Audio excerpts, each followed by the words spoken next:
गुरु माँ को प्रणाम।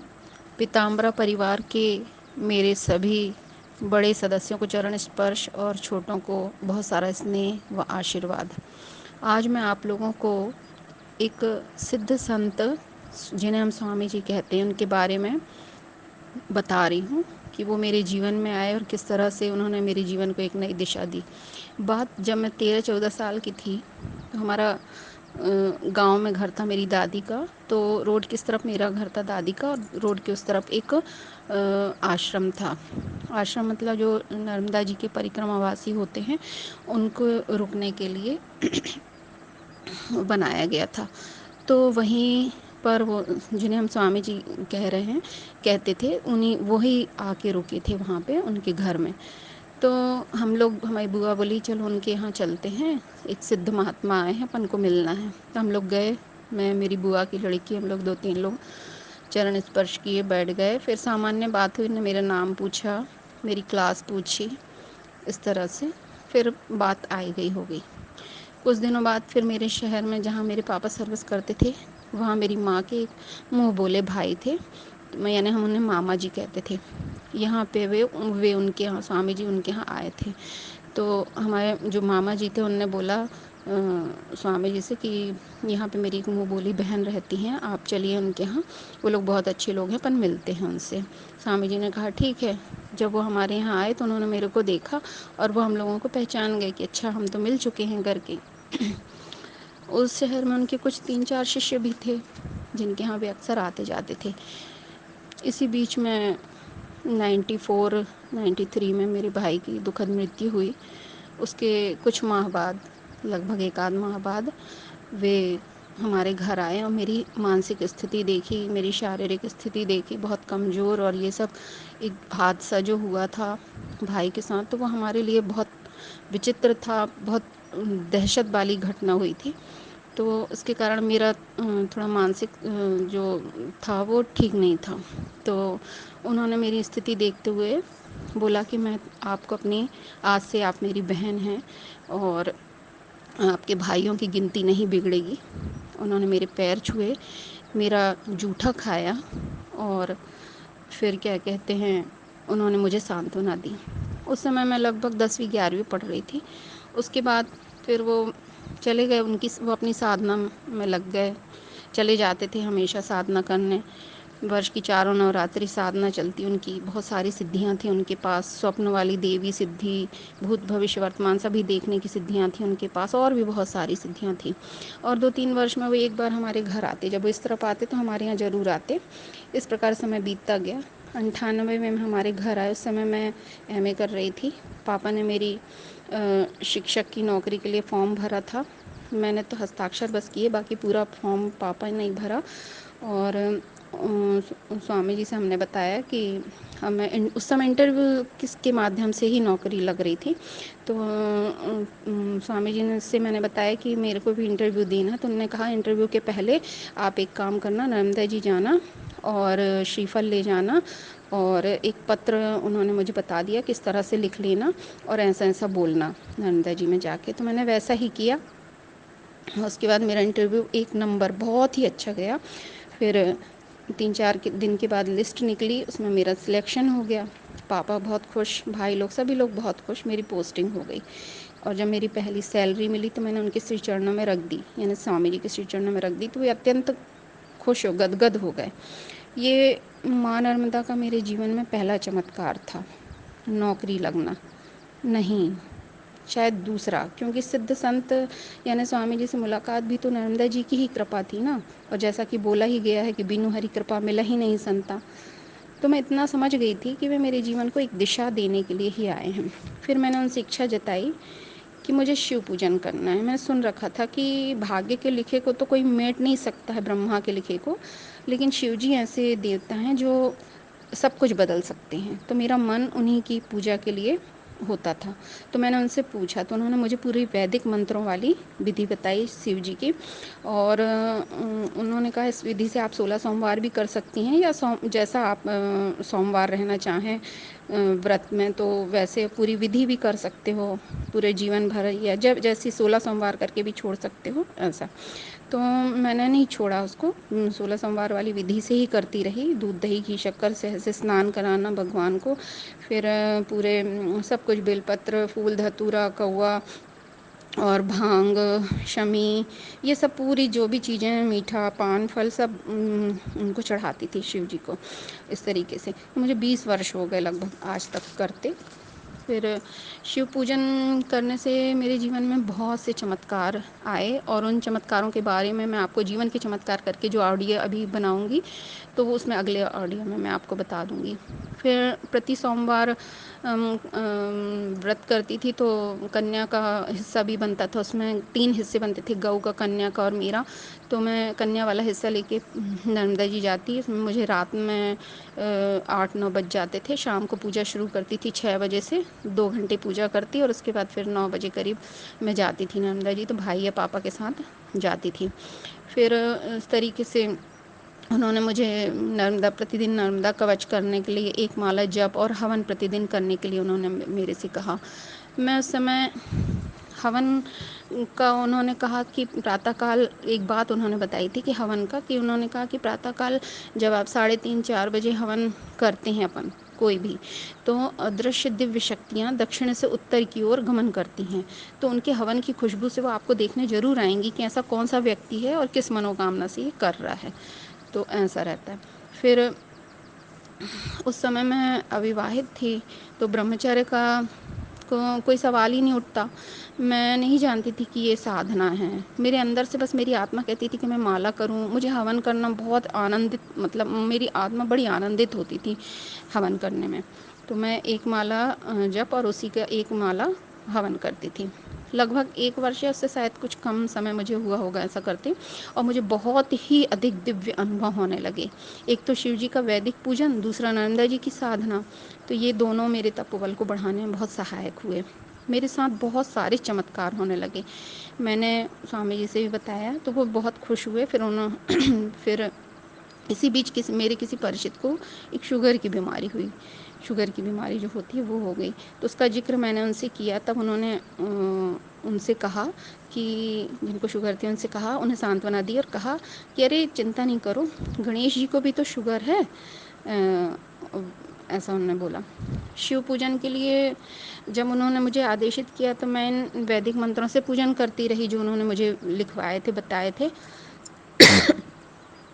और उन्होंने एक बात और बोली थी कि शिव जी को जब आप फल का भोग लगाएं तो स्पेशली आम का भोग लगाइए, क्योंकि भगवान को आम बहुत प्रिय है। मैं वैसा ही करती। शिव जी के पूजन में उन्होंने मुझे फिर शिव तांडव, रुद्राष्टक, नर्मदाष्टक, शिव मानस पूजा, 12 ज्योतिर्लिंग और नर्मदा कवच, नर्मदा आरती, ये सब मुझे उन्होंने बताए कि ये सब आप किया करें।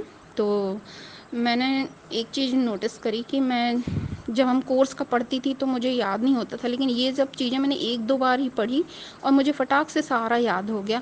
तो ये इसके लिए मैं बहुत आश्चर्यचकित थी। तो फिर मैंने उनसे बताया स्वामी जी से कि ऐसा ऐसा है, तो उन्होंने फिर बोले कि नहीं, ये आपके पूर्वजन्म के संस्कारों के कारण हैं। और उन्होंने मुझे पूर्वजन्म की कुछ बातें भी बताई जो मैं यहाँ आपको नहीं बता पाऊँगी। फिर मेरे भाइयों के विवाह के बाद मेरे विवाह की बात आई। बहुत से रिश्ते आए, लेकिन माता पिता को सरकारी सर्विस वाला लड़का चाहिए था। फिर एक जगह से रिश्ता आया तो वो लड़की की अनुकंपा नियुक्ति की सर्विस थी उनकी, और मेरे दिमाग में भी ये था कि इनकी अपनी मेहनत की योग्यता की नौकरी तो है नहीं है ऐसा। फिर और वो जहाँ के थे वो लोग, तो वहाँ नर्मदा जी भी नहीं थी, और मुझे ऐसा स्थान चाहिए था, ऐसी जगह जहाँ नर्मदा जी हों, तो कम से कम मैं हफ्ते में 1 दिन उनके दर्शन तो कर सकूँ। मैंने हमारे यहाँ स्वामी जी आए थे एक दिन, तब मैंने उनसे अपने मन की बात कही। तो उन्होंने कहा, फिर मुझे उसी समय फिर उन्होंने कहा कि मुझे नर्मदा जी ने ही आदेशित किया है कि मैं आपका विवाह संपन्न कराऊं। उसके पहले मैं आपको बता दूं कि जब वो मेरे घर आते थे तो हमारे घर में लोगों का आना जाना बहुत बढ़ जाता था। यानी जो उनके जो प्रिय लोग थे वो सब आते थे उनसे मिलने के लिए, और रात में 12-12, 1-1 बज जाते थे हमारे घर में उनकी बातें सुनते। सभी लोग बैठ जाते थे, घर के भी और बाहर से जो लोग आते थे वो सब। तभी उसी समय उन्होंने एक बात हम लोग को और बताई थी कि वाराणसी में जो काशी विश्वनाथ का मंदिर है शिव जी का, वो मुगलों के समय में वहाँ उस समय के जो मुग़ल कालीन राजा हुए थे, उन लोगों ने शिवलिंग को उठा के वहीं पे जो कुआँ है उसमें फेंक दिया था। तब फिर वो जो अभी शिवलिंग है वो नर्मदेश्वर शिवलिंग है और उनको ले जाके वहाँ स्थापित किया गया है, ऐसा उन्होंने बताया। और एक बात और उन्होंने बताई थी कि एक बार उन्होंने बोले उन्होंने खुद से सोना बनाया था, स्वर्ण धातु जो होती है 2 किलो 5 किलो जितना भी बनाया हो, सोना बनाया उनने।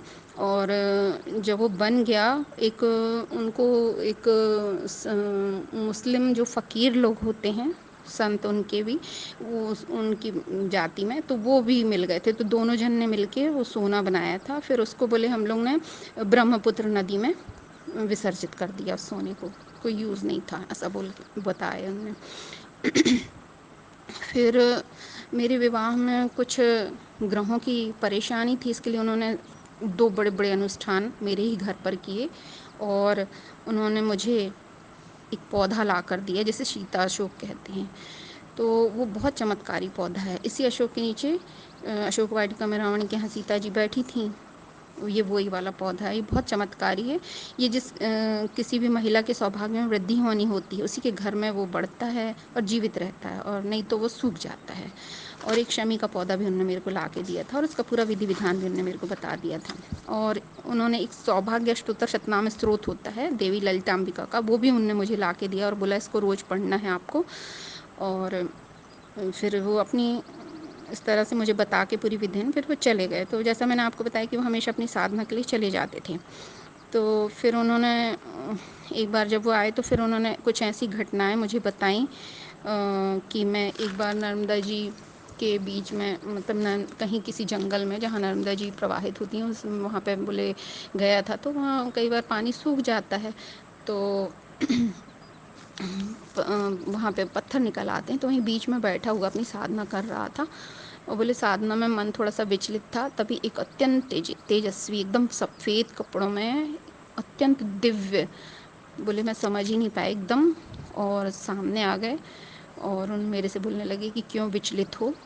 तो फिर मेरा नाम लेकर बोलने लगे कि उनके विवाह को लेकर विचलित होने की आवश्यकता नहीं है, शुभ से शीघ्रम, और इतना कहकर बोले वो अंतर ध्यान हो गए।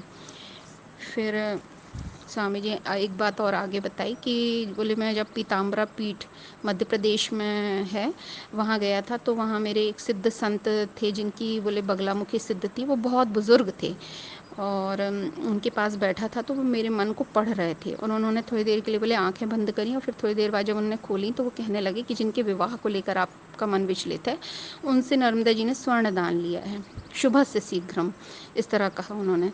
तो स्वामी जी जब हमारे कुछ दिनों बाद जब घर आए तो उन्होंने मुझे बताया था, तो मैंने मेरे से पूछा, तो मैंने कहा हाँ ये बहुत सत्य है।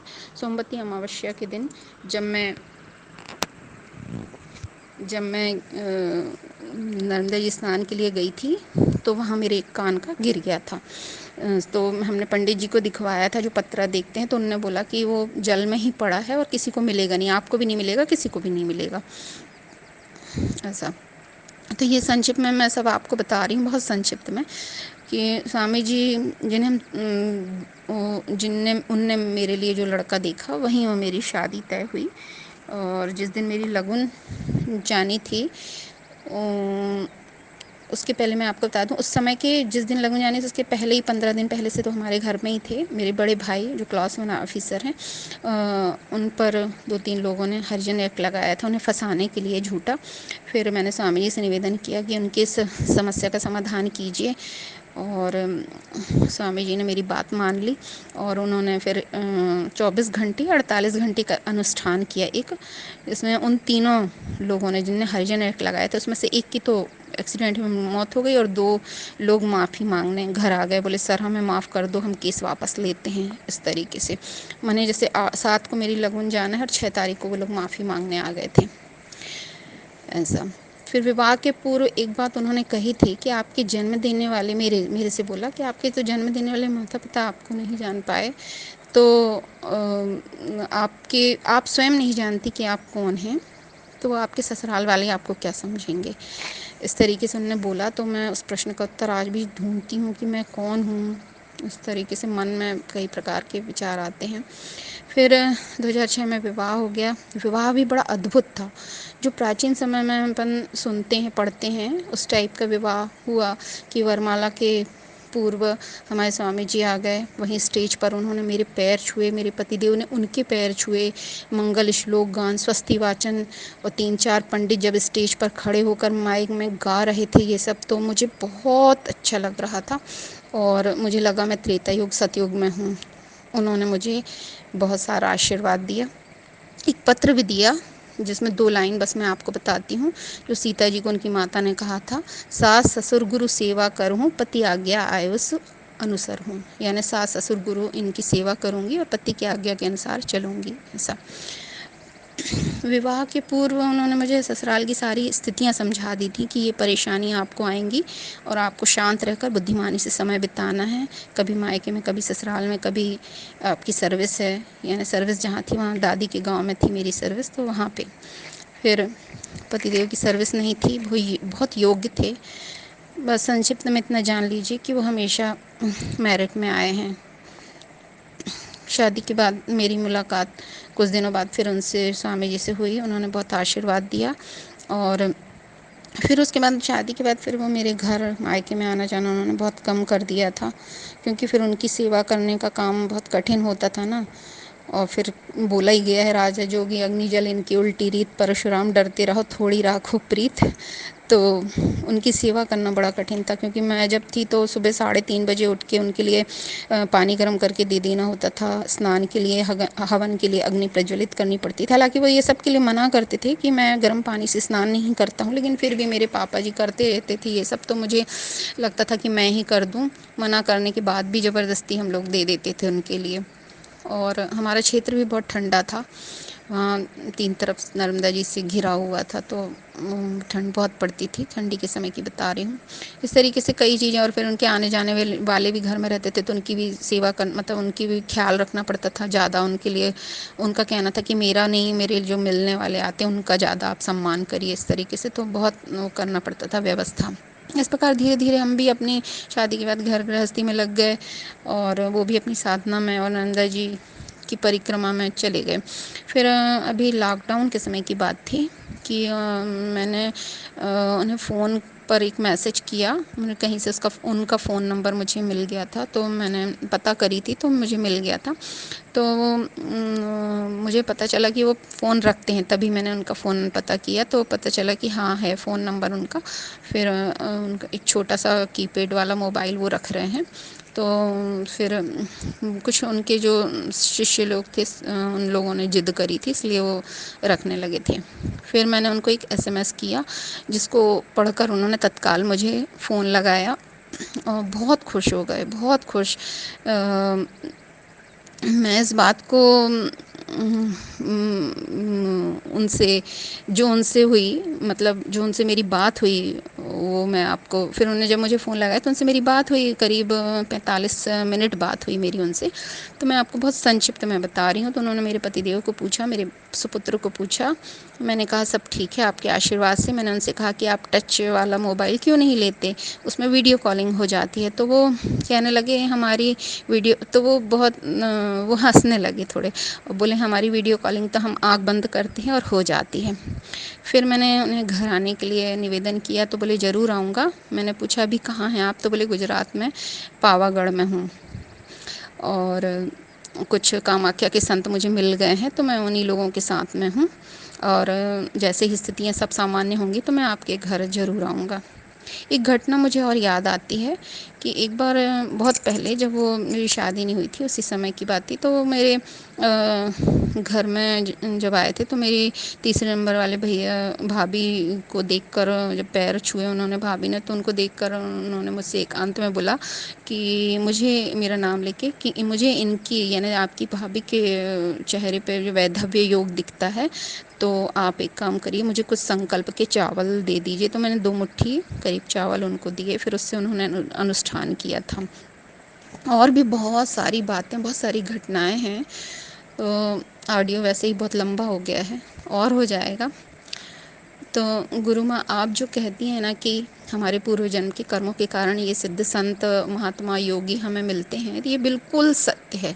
क्योंकि मैं तो स्वामी जी को जानती भी नहीं थी, और उनसे कभी मेरा ऐसा न सपना, मैंने कभी ऐसा कुछ भी नहीं। फिर ये तो मेरी ईष्ट की कृपा थी, जिनसे जो उनसे मेरी मुलाकात हुई, और वो मेरे जीवन को एक दिशा देने के लिए आए, और जीवन बहुत अच्छा बना दिया उनने मेरा। फिर एक और सिद्ध अघोरी जिनको हम कहें, वो गुरुजी मेरे जीवन में आए थे। वो 96 की बात थी, 96 या 97। उसके लिए मैं अगले ऑडियो में आपको बताऊंगी। प्रणाम गुरु।